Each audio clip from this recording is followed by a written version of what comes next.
Hello, everyone. Welcome to another episode of Zero Events. This is our episode from after summer. So, this is our live series where we go into the growing world of extended reality and immersive technology. I am Sonia Sadarasan and I will be your host for today. If you're joining us from LinkedIn or from YouTube, feel free to say hello in the chat and let us know where you're tuning in from, what do you do, and of course, drop any questions that we will pick up along the way. So, as we know it, immersive technology is often associated with gaming or cultural experience. But today, we're actually looking into something much more specialized that we can say starting as a niche, but going towards something bigger and needed. And that is the role of immersive storytelling in employee journey. One of the very reason we actually picked out this topic is because that we know that the employee engagement and retention has become the biggest pain point for any organization today. Engagement rate are falling, loyalty is no longer like how it used to be, and the newer generation that are entering the workforce brings their own expectation that are shaped by immersive and interactive game-like worlds. And this is why the employee journey can no longer be just a series of a static HR touch points. It needs to adjust into something interactable. And I think this is exactly where storytelling and immersive format comes in. And to help us unpack this, I'm joined by Adele Keane, COO of Invizar.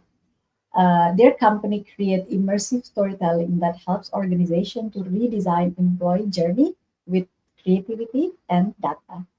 Hi Adele, welcome. Nice to see you again. Thank you. I'm delighted to be here. So how's everything? Are you tuning in from Dublin or No, I'm actually in Marseille in France. So I split my time between the sunny south of France and my hometown of Dublin, where our HQ is. that's super great. So okay, so for people who are actually discovering Invizar for the very first time, can you share about what the company does and how do you guys get into this? How what's starting to be niche into something more needed in the employee journey? Yeah, absolutely. So at Invizar, we create spatial storytelling experiences across a variety of industries. So, funnily enough, to how you introduced this talk, a lot of people think of immersive technologies such as augmented reality, virtual reality, to be used in game and in culture and heritage, and that's actually where we began our journey. So many years ago, when we started doing this, we were working with visitor attractions and cultural sites all over the world. Then we branched out, started working with artists, creating more games, things for kids. And we started building up this skill set of how we could tell stories using the world as our canvas and using the medium mostly of augmented reality, sometimes through headsets, but often through mobile phones as it's so accessible today, to engage people and ultimately have them feel emotions that connect them to the content. So just this new form of storytelling that's now become much more accessible. So along that journey, we ended up falling into the niche of employee experience.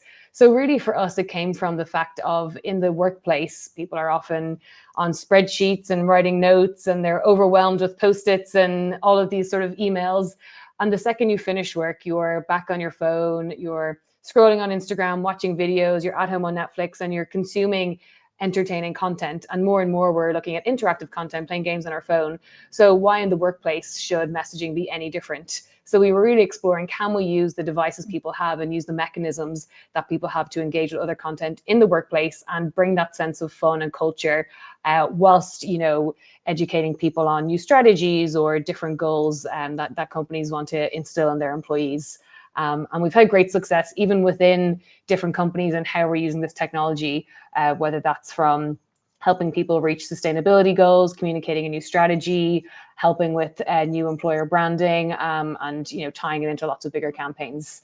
So it's been an exciting journey to get here. Definitely, right? I mean, we all know that the engagement scores, they said it's falling and they have a lot of retention challenges. So I was wondering because it was so new, right? Like to actually use an immersive format in a when an employee journey is pretty new. I was wondering that when you guys started this, like, did you guys like do any research towards like any data that are supporting it? And like, what are the use cases that where immersive storytelling can make an impact? I guess in this case. Yeah, absolutely. So in terms of the metrics that prove it, I actually think the best ones that I can provide, because I can say they're truthful, are from the clients that we've worked with. So we do work with a lot of really well-known big companies. Our biggest client is Salesforce. We've done a lot of work with them in the employee experience space across many aspects of the company. And the head of employee experience that we work with there is just a phenomenal person who's really bought into immersive storytelling as a way to engage employees, and how they have used the technology has just really transformed the way people do onboarding, the way people learn about new aspects of the company. It's been fantastic. We also recently launched helped Bupa Healthcare launch a new strategy. They have 100,000 employees across the globe. Oh, And this tied into a bigger campaign where they allowed people to submit selfies online. So it was tying into this trend that we're seeing a lot in the employee experience space of EGC, employee generated content. I might okay, actually, if maybe this would be a good moment, I could share a quick video and sure. show, so just so that everyone is aware of kind of the types of content we're talking about. I can share a quick video of the Bupa project we created, and I'll play that and then chat a bit about it. So I'll share my screen here.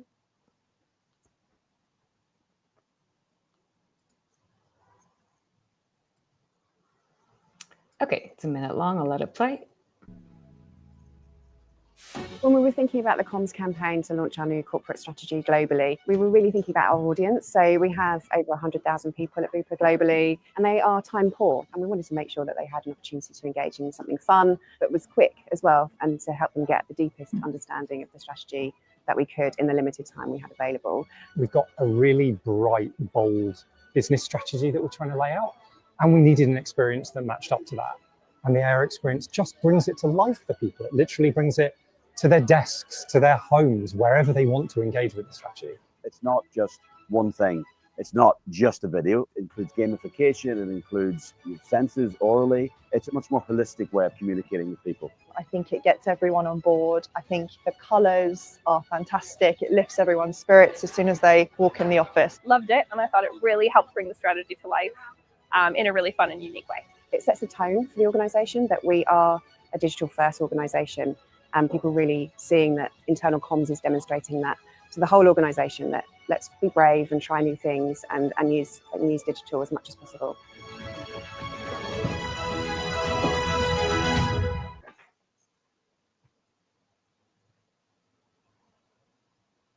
So this was from Salesforce. That one was from Bupa Healthcare. Oh, sorry. Yeah, so we worked with them to help them communicate their strategy to a global audience of 100,000 employees across the world.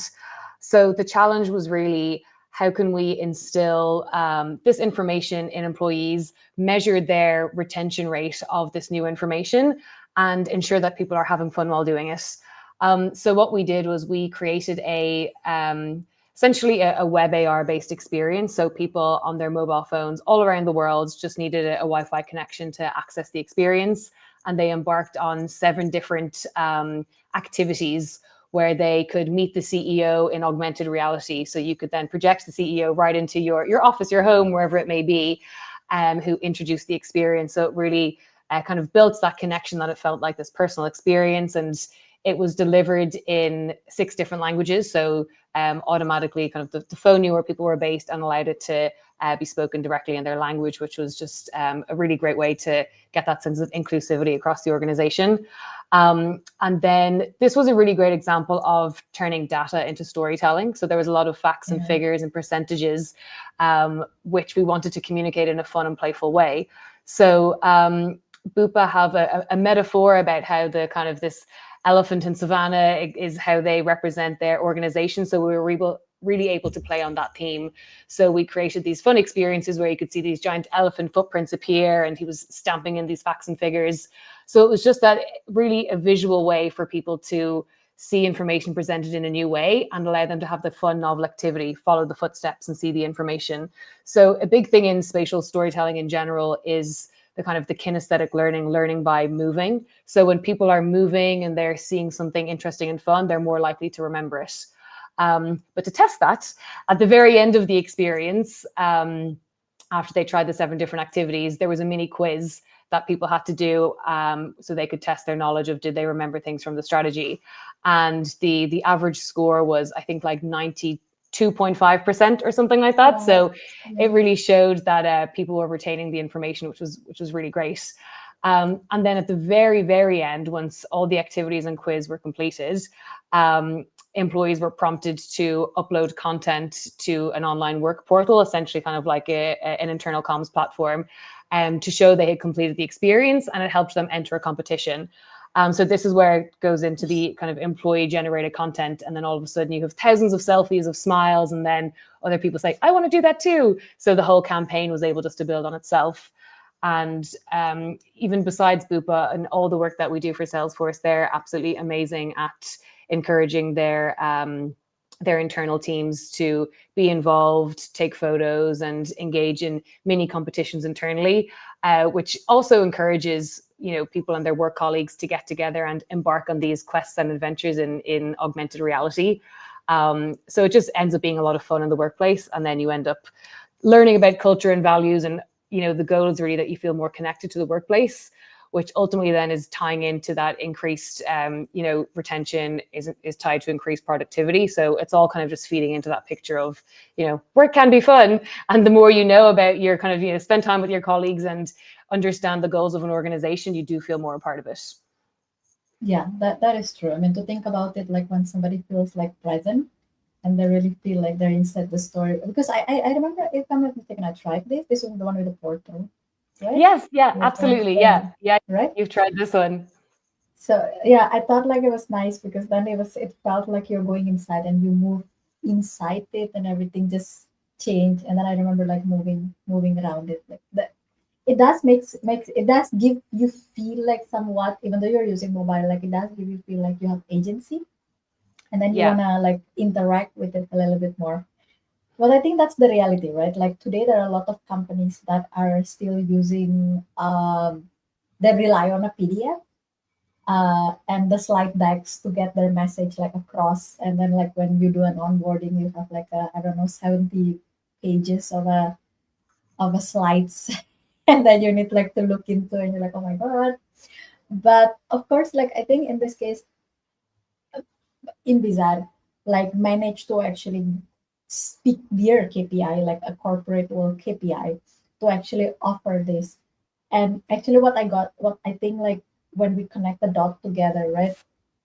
Uh, how did you guys bring this idea of like an immersive format can change this dynamic, like that can change the dynamic so much? Because I remember like I watched like one of the research you guys did, and that was super interesting, like how eventually it creates into a KPI. Mm-hmm.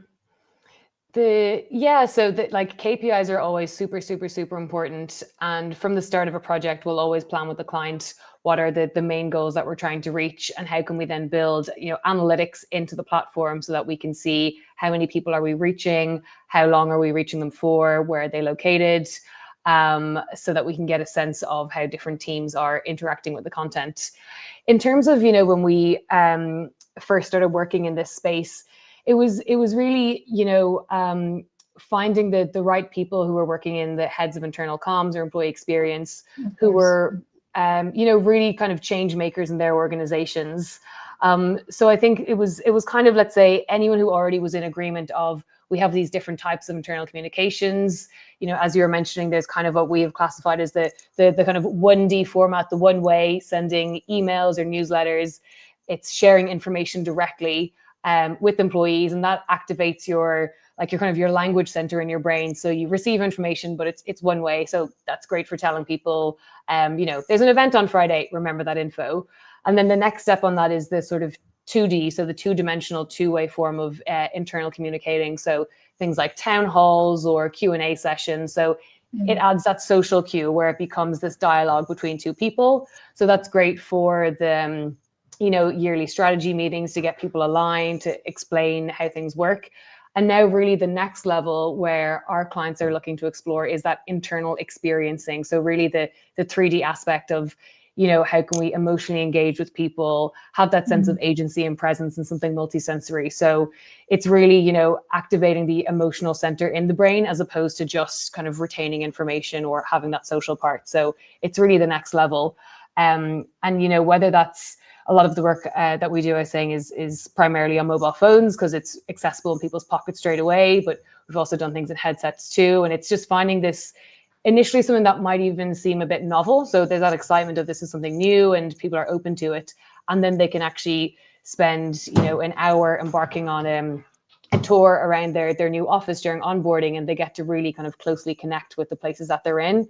And it's really all about building that emotional connection. That's super great. You mentioned about like this employee generation content, right? Yeah. Like based on the use case that you like, I know this Bupa like that. I mean, they are like global companies and they have like about what 10,000 employee like all around. And then this is kind of like going across countries, and for them to also know, oh, this person is there, or we have this person.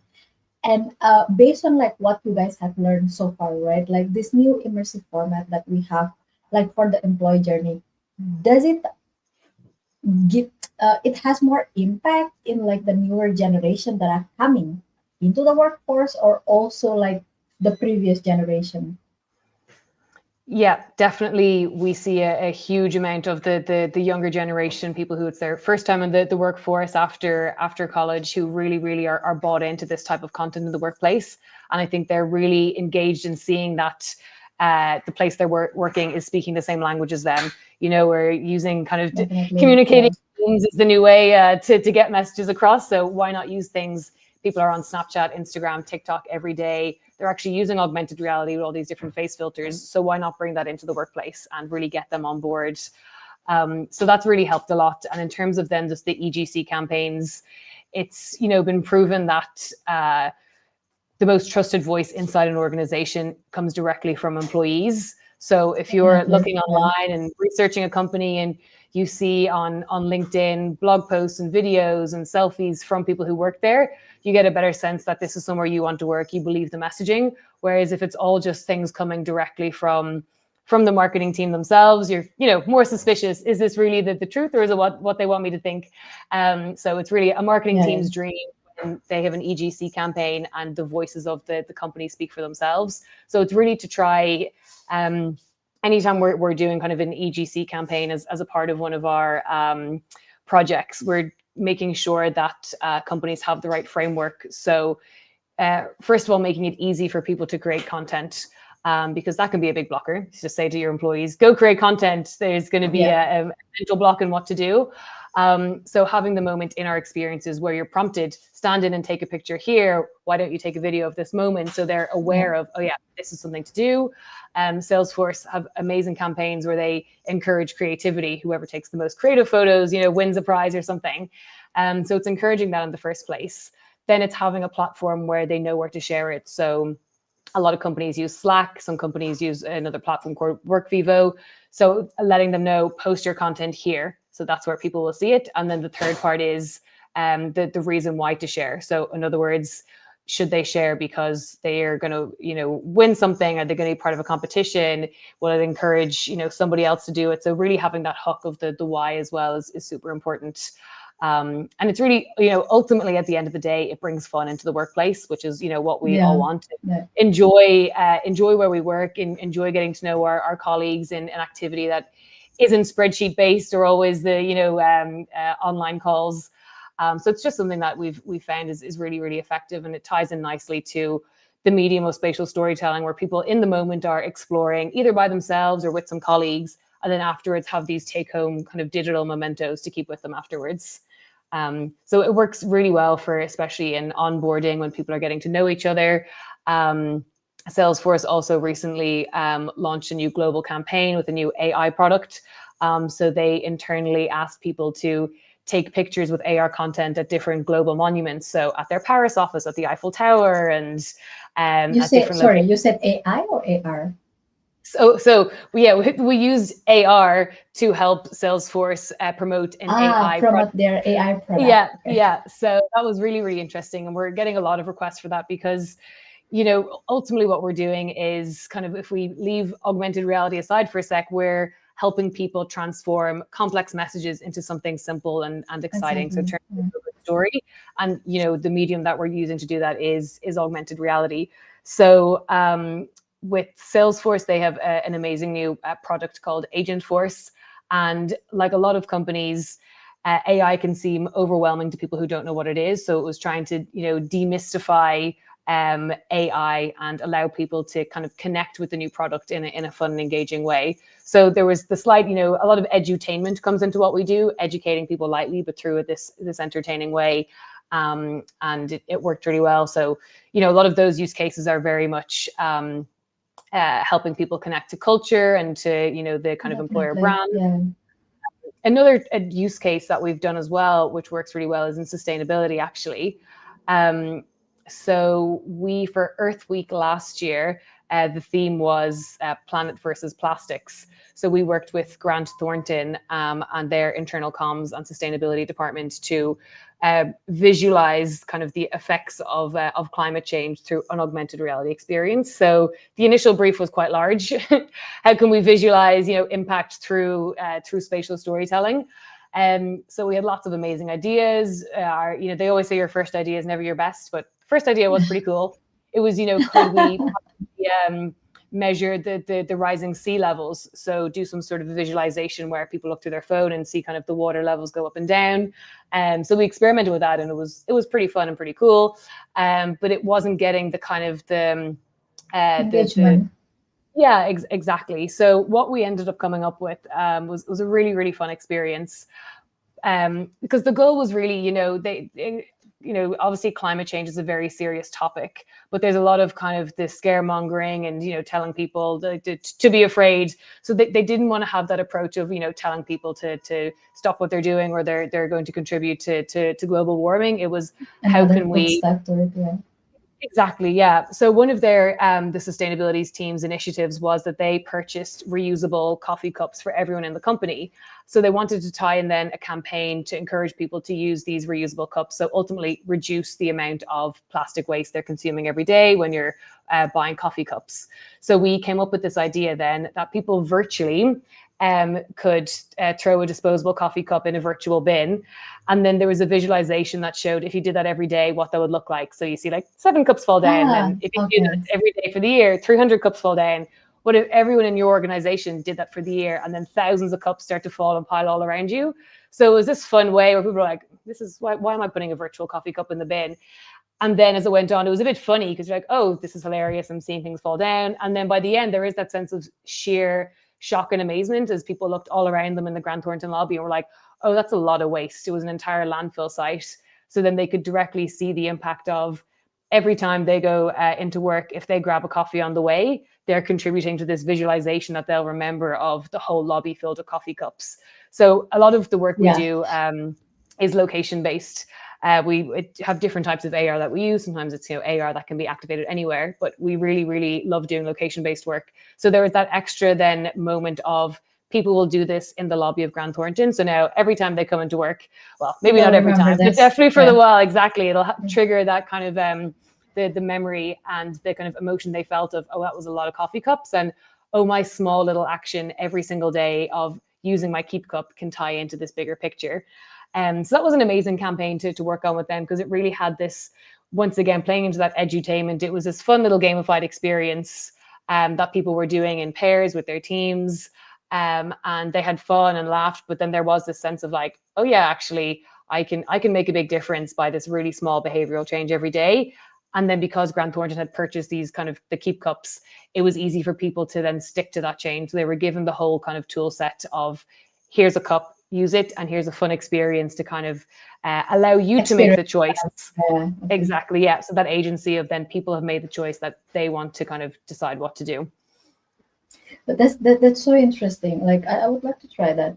I think like this, like the use cases where you explained just now, right? It really like the whole um conversation that we have, like it goes very well with like employee branding. I think that's what the person inside the company, like that role, right? It's like the employee branding and the cultural employee cultural uh, development that goes into it. So my question is, for example, somebody who are actually interested to do something like this, like within their company, right? Uh, one thing that I find like quite interesting about what you guys do is that how you combine data, Mm. like an abstract data into like an immersive format.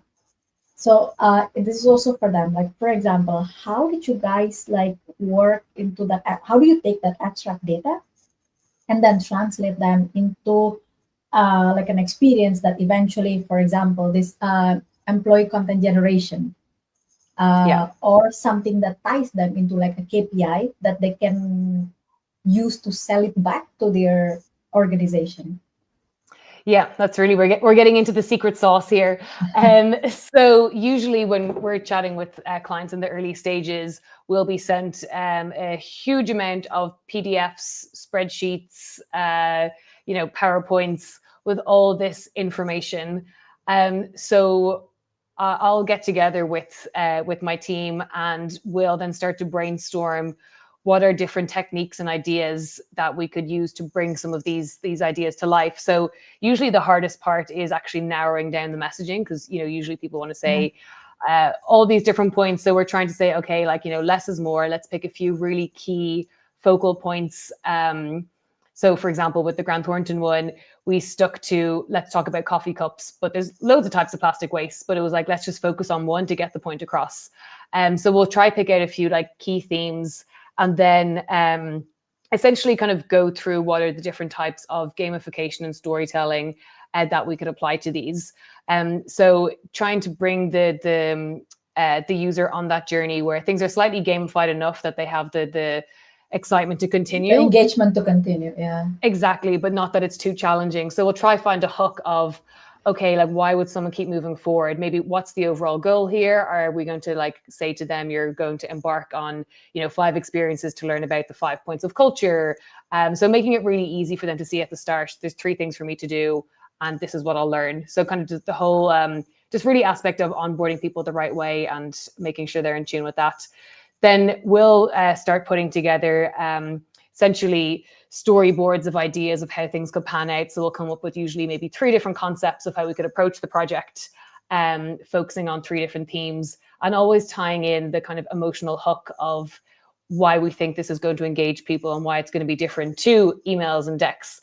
And then comes the third point of what are the KPIs we can get from this? Because ultimately what we want to do is launch a project, have thousands of people use it, and then look at the results to say, like for example, with Bupa, X% of the organization engaged in this. We had over 20,000 views on the project, which was huge for the size of the organization. And then we were able to say of that, people's retention time was, as expected. People spent, nearly 20 minutes in the experience, which was more time than we actually assumed people would, because people are very time poor and attention spans. So it was amazing to see the kind of the amount of time that people were spending in it, showing that they were enjoying it. And then having like the quiz, for example, was a great way to then prove all of those KPIs. So that's a big one that we're always doing as well. And then sometimes So we can sorry, those are like from the qualitative, right? Like, but in terms of like quantitative, do you guys have something a little bit more like that? Yeah, absolutely. So we're always trying to figure out what can we do quantitatively and qualitatively. So qualitatively, usually all of the EGC content, people smiling and having fun, it sells itself, and that's the no better way to show the success. In terms of the quantitative data, it's all very much analytics that we have set up. So we even sometimes, if it's an EGC campaign, we can know how many times people tapped on the camera button. So then we can say, even if there was 3,000 photos that were shared within the organization, we can see that we don't see the photos, but we can see that they've tapped the camera button 10,000 times. So people are really enjoying taking photos. Or then if some of the experiences are longer, showing that, okay, 50% of people who started this experience watched it the whole way through. So therefore they have retained that information more so than if we see it as an experience where, people are dropping off at an early stage, like, okay, do we need to tweak that and change something to allow people to progress through the kind of the story? That it reminds me of like Spotify, like at the end of the year they always have like that, like what did you listen to today? And like I bet like their entire employee like kind of like share what they're like listening to it. That's And actually yeah, giving me some good ideas here. We could definitely add that into one of our apps at end of year. These are all the AR experiences you tried. oh, super. So I mean that's pretty interesting because at the end of the day, like people do share the kind of things. I remember Yeah. like earlier, like in the middle of COVID, like I was working for a company that they were confused about because they couldn't go out, and so they were like, you know what, we're gonna turn to our employee. That was like about, I don't know, 6,000 employee. We're gonna turn into our employee to start making the content, but of course we don't have like an employee content generation at that time. They just said like, hey, I know that you like this. Can you make a content about this? Can you make a content about that? And then eventually it kind of spread towards the company, and it makes a culture. Oh, those person are doing this during COVID, so maybe I can do this kind of things too. So it just, I think like this idea about like this employee content generation, like really does have a lot of impact, like towards like the culture of the organization. Yeah, absolutely. And it's really allowing everyone to have their voice because, ultimately we all want to be seen and heard and give our opinions. And it allows people to do that in a safe environment, essentially, where they're given the tools to create the content. And, I think for any company that's looking to explore EGC or immersive storytelling, it's a great way to start with a small campaign. And it could even be something as simple as, tying into your Christmas party. Is there some form of a virtual photo booth where people can take funny photos and then tie that into some sort of internal Their competition social or media prize? or something like this. Absolutely, yeah. And that's, I mean, for so many companies, it's really what they want to see. They want to see people sharing things on even their personal channels and getting that word of mouth out there so that people have a good sense of who the company is. Like it's so important to companies to be on the lists of, the best places to work. So really having strong employee experience initiatives really ties into that. So like we're seeing more and more across all of the large companies with 50,000 plus staff, that they'll have really strong internal teams with employee experience, employee engagement, employer branding. It's getting more and more popular. And we're even noticing now smaller companies that are newer, so kind of startups that are emerging. And once they hit even 100 plus employees, they're investing in employee experience roles straight away to really start building that community and culture, because culture ultimately is so important. It's what makes a company. Yes, it's the people definitely. that make it. So it's really great to see how companies are investing in their people and creating these departments solely to make sure that people are kind of heard and seen in the workplace in the right way. And even like a part that we haven't even touched on yet is using things like augmented reality to help with diversity and inclusion in the workplace. So it's another way to help people be seen and heard. And it just ties into this really nice picture of how a company wants to present themselves, and it's told from their employees directly. Yeah, definitely. You mentioned about like SME starting to experiment with this, right? Any use case that you guys have that, for example, we have any SME today that are interested, but they're like, okay, but I only have, I don't know, 50 employees today. Like, Yeah. and I have, like so little, like what can I do with it? Yeah, and this is where I guess total side note for our conversation in a way. So we actually do get a lot of smaller companies that come to us, and they're really interested in trying this new technology, but they don't necessarily have the kind of the big budgets to create this amazing bespoke content. Definitely, yeah. So we actually have, so at Invazar, we're creating bespoke work. We have an amazing in-house team that are creating all of the development and visuals, but we also have our own no-code platform, and that's actually for the creator economy. So actually looking at smaller agencies and companies and how they can create their own content at a lower cost. So if we ever get SMEs or smaller companies, agencies coming to us looking for the kind of the high end work, but without any budget, we actually direct them towards our no-code platform. And let them start experimenting with that themselves and kind of helping them figure out how they can create, you know, even small campaigns internally without the big cost associated with it. Okay, okay. Oh, that's great. Um, this I haven't seen it yet, like the no code platform that you guys have. But in this case, so they do like a drag and drop into it, and they can experiment with it. So I'm assuming they're like mobile based, right? Yeah, absolutely. So the platform itself is a desktop-based platform, a bit like the analogy that we use is a Canva for AR. So as simple as Canva is to use, which we're seeing that a lot in the workplace as well, of course, that all the creative departments are being able to, the marketing teams, communications teams are all on Canva creating their content, you know, because Photoshop is just too complex to use. So our no-code tool, Lario, is a Canva style tool. It's a simple drag and drop interface. So you create everything on desktop, just on a website essentially, and then you can access it all on your phone. So it's really, really simple to use. So that's for the, you know, the smaller projects where we're kind of helping people figure out how they can create their own content. But for all of the work we're doing with Bupa, Salesforce, Grant Thornton, Those we are work with very Callergas as customized. well. It's very bespoke solutions, custom apps, and very, very like large scale projects with high end graphics, and our, you know, kind of secret sauce in how all the storytelling and gamification comes together. Yeah, definitely. So, do you guys have like something like, for example, like an SME who wants to access for it? Like, do you guys have like maybe, I don't know, like a templates where they can immediately just change like to experiment with it, like, but when they're completely new to it? Yeah, so we have like on the platform, there's essentially like inbuilt content that you can use to get started. So if you don't have, if you're, a lot of the work we do is using 3D assets. So assuming someone isn't a 3D artist, how could they get started to kind of find their own content and start shaping ideas? And we actually built our own internal AI storyteller tool, which we're actually going to integrate into the platform in the You not touched so my distant next future. questions. Ah, perfect. Yeah, we can't have a conversation for an hour these days without bringing in the elephant in the room of AI. Yeah, I was like, do you have an AI for this? Because I know there's a platform called, I think it's called Involves, and they do Okay. this kind of characters. Uh, I don't know if you know it. Like, so you make like an AI character, so they generate an AI character that you can use. But I tend to feel like those two, like this AI character, tends to go so well, like with an AR storytelling, that you tend to do them like so manually. So to have them like even embedded inside it, like helps you a Yeah, lot in generating this.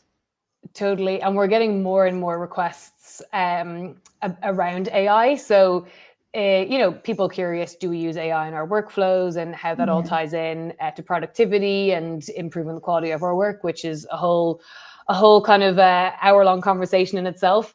But much like Salesforce and their new AI product, we're getting a lot of companies coming towards us looking for solutions and how to communicate the complexities of AI to their users, whether it's their internal employees or to customers, whoever it may be. So it's a huge trend that we're seeing. Like AI is everywhere, undeniably. It's literally all around us. So the next step, you know, we've been doing a lot of stuff in data visualization.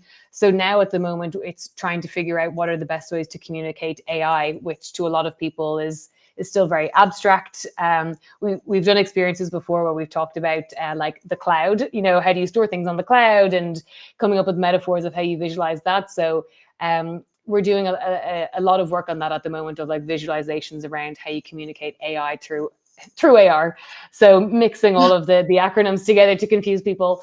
But it's a huge topic we're seeing at the moment, and one that we are very interested in and doing a lot of research on. Well, you touch another like niche market that I think it's also growing in there, like this. I was actually a bit curious, like, right, like this ECG, the one that you mentioned, like for example, they tend to do ECG like from an AR, which is from their mobile. Is there a way to actually connect them to their internal communication platform? Because I know a lot of this company use, like for example, Slack. You know, is there a way to actually connect them? So it depends. It also, this is where you kind of sometimes get into the red tape of working with big organizations. and kind of the limitations of maybe what the internal regulations are. So usually then we'll be chatting with the tech team and figuring out how can we have that seamless line of communication. And so in the ideal scenario, where everything has worked out smoothly, there'll be literally kind of a button that directs you towards a Slack channel, or towards your kind of work Vivo page. So we've done that where we've embedded a link within the kind of the app or the experience to try and make it as seamless as possible. There can always be, because a lot of people have two phones. Some people have a work phone and a personal phone, and sometimes people have their messaging platform on one phone or the other. So if someone was, let's say, on their work phone, and then they can tap the link and it'll bring them directly to their internal work messaging platform.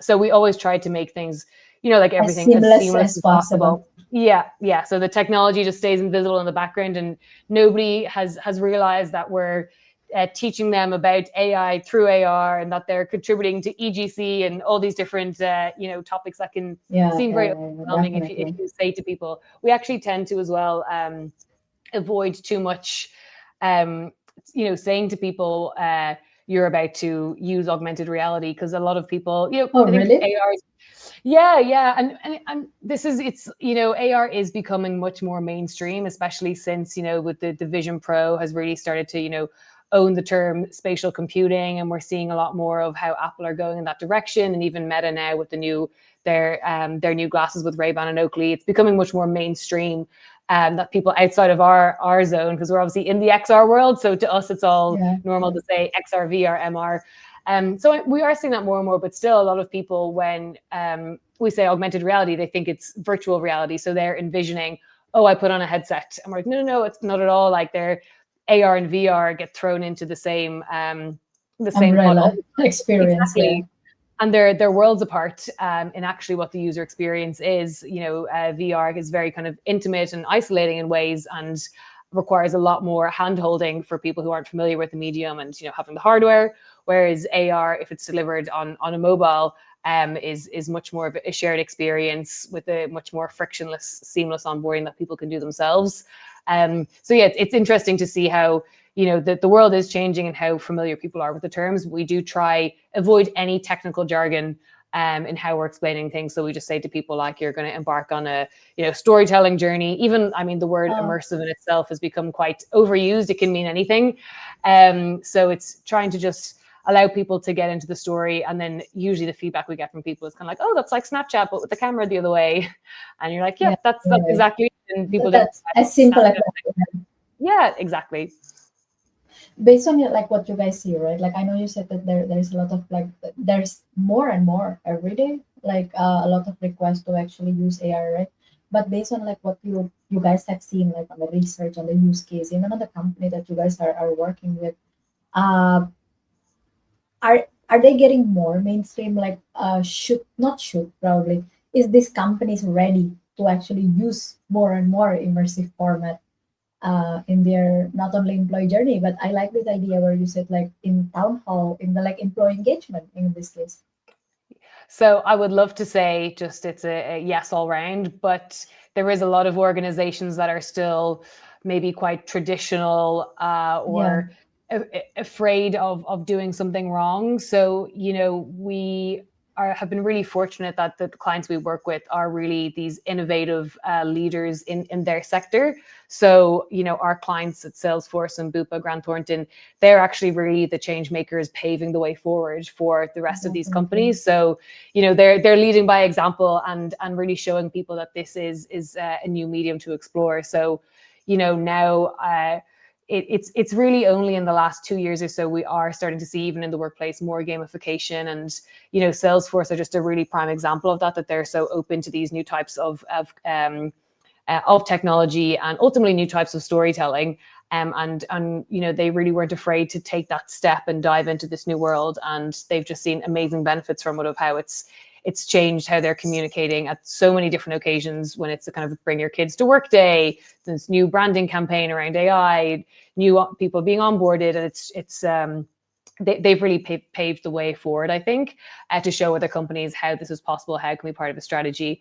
So, you know, there's definitely companies that are already in the kind of technical sector are more open to it, or in the creative sector, absolutely.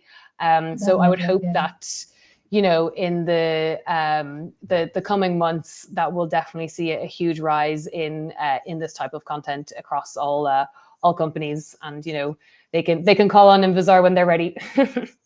Definitely. No, I feel like you said, like a lot of like these companies, this huge company, they actually pave the way, right? Because I think like with more and more use cases, even like a lot of SME, they do feel like, you know, like, oh, those companies are experimenting with it and there is something for their company as well. They would also like start trying into it.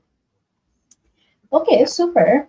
My last questions would be, I know you guys have a mobile application. I know InVisa Yeah. has got mobile application. I went to try like one of those experience, like when I was in Dublin.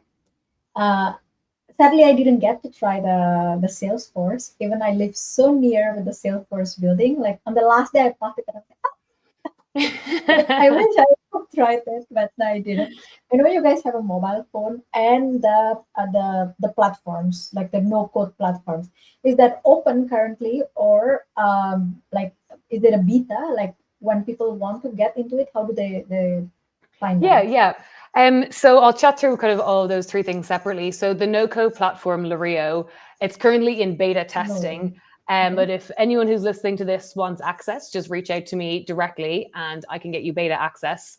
The full launch is happening by the end of this year. So it'll be open to creators all over the world to create amazing content, which we're very excited for. So that's the Lario, the no-code tool. Then the second thing is our own Invizar app. So if you go onto the App Store and type in Invizar, Invizar, you'll find our app, where actually is where we host a lot of our cultural and heritage work. So we've done a lot of work in visitor attractions, working with artists, and often those institutions don't possibly have the budget to create their own app. And ultimately for us, our goal was always to allow people to just have one app to download for all of their AR content. So we have many AR experiences all across Ireland. And our vision has always been that people then just need to download one app. And as they explore Dublin, Waterford, Cork, Kerry, Sligo, everywhere that we have content, they have just the one app that they need to download. So it reduced costs on the client side. And then it also like reduces the download fatigue on the visitor side. And then lastly, for the employee experience, usually because we're working with large organizations, it's always bespoke custom solutions. So a bespoke app specifically for each client. But yeah, there's kind of always the different ways, whether we're creating websites, apps, we kind of tailor it to what our clients' needs are. Definitely. It's so super. Okay, so they need to reach out to you in order to try like this new platform. Okay. Yeah, absolutely. What's the future for Invizar? Any partnership and direction that you guys are excited for this year and early next year? Yes. So, well, I mean, we actually have tons of really exciting things coming up, which I cannot say just yet, but you know, keep an eye on what I'm posting on LinkedIn, and there'll be exciting things to come. So we just launched a couple of weeks ago an amazing experience with an artist called Sean Atmos in Dublin, and it was in conjunction with Google as a part of this new Boland's Mills regeneration project in the city. So if anyone finds themselves in Dublin in the next coming weeks or months, I highly recommend you head down to the Google offices area. It's this beautiful new, there's a public park where you can just sit, relax, and take in the beautiful view. You'll see this absolutely stunning, enormous mural. It's the largest mural ever painted in Ireland. So super impressive. And you'll find a QR code there where you can activate one of our amazing location-based AR experiences. And what's really special about this project is that we actually worked with a few local organizations to make the experience suitable for neurodiverse audiences. So when you start the experience, you're prompted to answer a few questions. So you're asked, how are you feeling today? Calm and relaxed, or, you know, energetic? And that allows you to either view a a sensory friendly or a kind of a more dynamic version of the piece where we've created custom music and visuals to match the mood that people have. So that was an amazing project we just launched. And then, nice. you know, in the next couple of weeks, we have a few more exciting things that we're going to be launching in the space. So, you know, kind of everyone stay posted, and you'll also be seeing us talking a lot about our no-code tool in the coming weeks as well, which is all very exciting. Thank you so much, Adele. Thank you so much for this conversation. I think you've given us like a good perspective of how like this immersive storytelling, the no-code platforms, the employee generation content, and how the trend is actually going like more and more in like reshaping the employee journey. Great. Thank you so much for having me. And I wish you like and the team all the best at Team Bizarre, and I'm looking forward to seeing more and more update from you guys. Perfect. Likewise, and I'm sure we'll see each other in Dublin again soon. I hope so. I enjoyed Great. our last session. Thanks Me so too. much, everyone. Before Thank you, we wrap everyone. up, I would like to give a huge thank you for people who helped make this session happen. A huge shout out to Michael Van Rover from XR for Europe, our producer behind the scene. Thank you, Michael, for keeping everything so smooth. And if you enjoy this kind of conversation around XR, immersive design, immersive storytelling, immersive product, like feel free to connect on LinkedIn with me. I share thoughts on immersive design, spatial workflows, and XR product thinking. XR Proud for more live talk, things like this about what people are building in spatial computing. XR for Europe for the updates of what's happening across XR industry in Europe. And lastly, and not the least, of course, Invisar. If today sparked something for you, go check them out, say hello, especially if you are coming from employee branding and HR seat and you want to try L'Oreal. They're no-code platforms. Or even if you're just an employee who feels that your company could do a renewal in their employee journey, this is definitely the moment to explore it. This episode will be available soon in YouTube. And so if you would like to rewatch and share it, we would really appreciate it. And thank you again for tuning in. And we will see you in the next episode of Zero Event. Take care, everyone. Thank you. Bye-bye.